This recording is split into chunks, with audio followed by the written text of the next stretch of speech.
Buenos días, queridos hermanos y hermanas. La palabra de hoy es de Génesis 26, versículo 24. No temas, porque yo estoy contigo. Te bendeciré.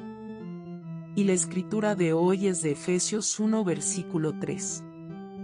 Bendito sea el Dios y Padre de nuestro Señor Jesucristo, que por medio de Cristo nos bendijo con toda clase de bendiciones espirituales en los lugares celestiales. Que tengan un día bendecido.